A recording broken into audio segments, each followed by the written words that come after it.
죽음을 왜 이야기해야 할까요? 죽음을 이야기를 하면요, 두렵지 않게 되고요. 어떻게 살아야 할지 다시 내 삶을 돌아보게 됩니다.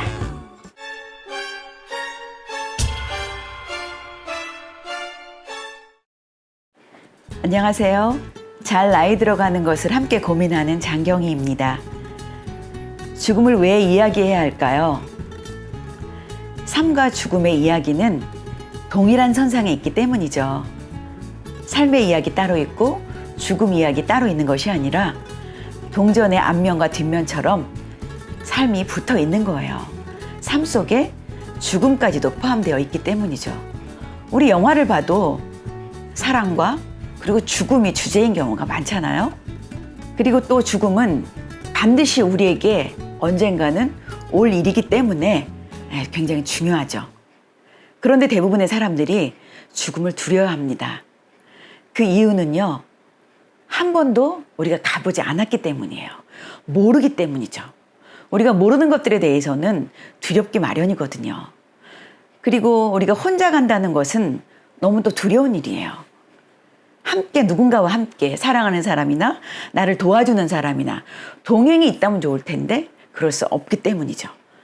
그리고 사랑하는 사람과 가족과 또 이별해야 된다는 그런 것들이 곧 두렵고요. 그리고 또 어떤 분은 나는 죽음은 두렵지 않지만 내 스스로 나를 그 순간에 통제하지 못할까 봐 두렵다는 분도 많으세요. 그 순간은 두렵지 않지만 고통스러울까 봐 두렵다는 분들도 많으시고요. 그 나의 마지막으로 인해서 가족이나 사회에 부담이 될까 봐 두렵다는 분들도 많으세요. 실은 모든 인간은 죽음에 대한 공포를 가지고 있다고 해요. 왜냐하면 기본적으로 우리 인간 안에는 생존 본능이 기본 본능이거든요. 생존 본능의 반대가 되는 게 죽음이잖아요. 그러다 보니 죽음에 대해서 누구나가 다 두려워할 수밖에 없는 거죠. 그런데요, 그 두려움 때문에 인간은 의학이 발달을 했고 또 건축학 기술이 발달을 해서 이렇게 더울 때는 또 더 시원하게 집을 짓고 살게 하고요. 그리고 추울 때는 더 따뜻하게 해야 되고요. 그래서 결국은 문명이 발달한 것은 죽음에 대한 공포가 그 기저에 있기 때문이라는 공포관리 이론도 있죠. 네, 로마 시대에는요, 장군이 전쟁터에 나가서 승리하고 돌아오면요, 이렇게 퍼레이드를 하잖아요.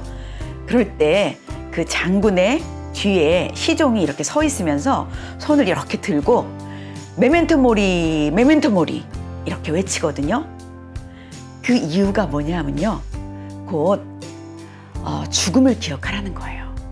당신이 오늘은 전쟁에 나가서 승리하고 돌아와서 살아남았지만 죽을 수도 있다.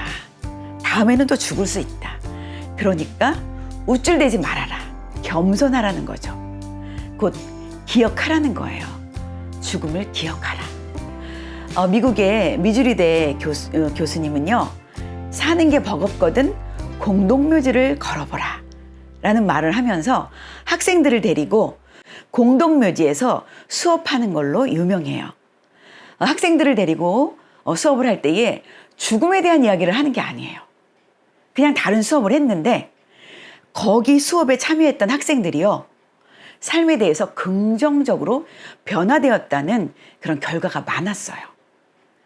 그리고 다른 사람을 배려하고 또 술, 담배를 많이 했다면 그런 것을 줄이거나 끊는 경향도 많았고요.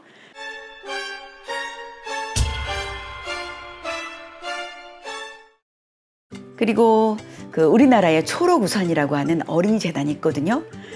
그 어린이 재단에서 지하철역 입구에다가 모금함을 놓고 모금을 시작을 했어요. 버려진 아이들의 둘째 부모가 되어주세요 라는 호소를 하면서 이렇게 모금함에다가 지나가는 사람들에게 이렇게 모금해 주기를, 기부하기를 요청을 했는데 사람들이 별로 그렇게 감동이 없는 거예요. 이번에는 방법을 바꿔봤어요. 포스터를 다 이렇게 붙여놨어요. 뭐라고 포스터를 붙여놨느냐? 당신이 맞이하고 싶은 죽음은 어떤 모습인가요? 그랬더니요, 신기하게도 그 모금함의 액수가 증가했어요. 4배나 증가했어요. 아이, 그 동네만 그랬겠지. 그럴까봐 지역을 달리해서 똑같은 상황으로 모금함을 놨는데요. 똑같은 결과가 나온 거예요. 사람들이 죽음이라는 글자만 보고도 다른 사람을 돕고자 하는 마음이 생겼다는 거예요. 그리고 그 죽음을 우리가 주변에서 많이 이렇게 보기도 하잖아요. 예를 들어서 쓰나미가 와서, 일본에 쓰나미가 와서 많은 재난이 일어났고 많은 사람이 사망을 했다. 또 중국 스촨성 지진이 일어나서 많은 사람이 매몰되고 사망을 했다.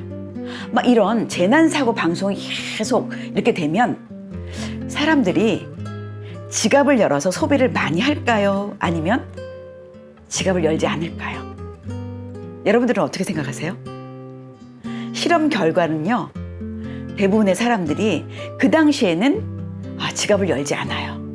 그런데 조금 있다가 보면 소비를 하기 시작하는데요. 평소에 못했던 소비, 남자분들이라면 아주 비싼 좋은 시계를 산다거나, 또 여자분들 가방 좋아하잖아요. 비싼 가방을 산다거나, 이런 소비가 증가했다는 그 연구 보고도 볼 수 있었습니다. 이렇게 죽음은 또 우리 삶에 많은 영향을 미치는데요.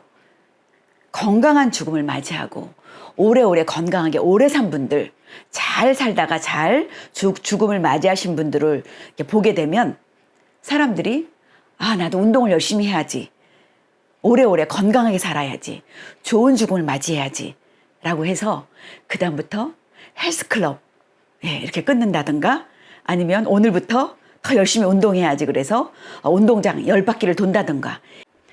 우리나라뿐만 아니라 또한 영국에서는요, 죽음에 관해서 사람들과 많이 나누는 것을 볼 수가 있습니다.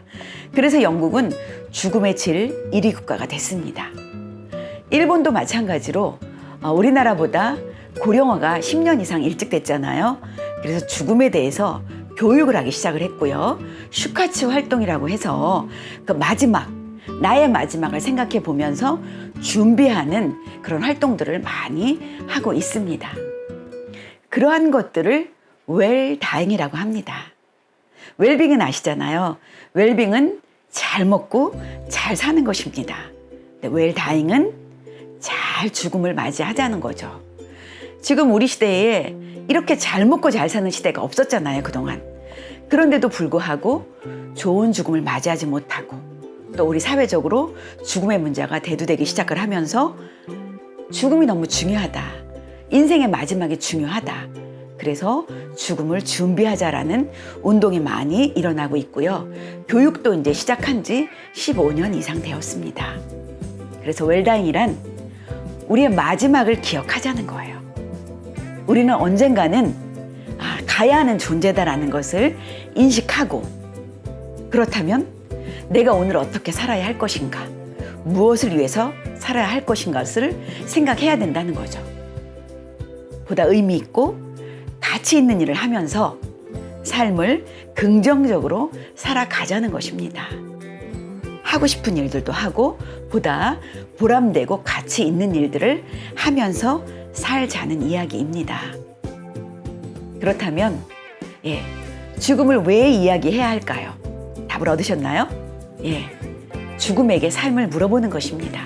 곧 어떻게 살아야 할까요? 라고 우리 스스로에게 다시 물어보는 것입니다. 죽음을 이야기를 하면요, 두렵지 않게 되고요. 그리고 어떻게 살아야 할지 다시 내 삶을 돌아보게 됩니다.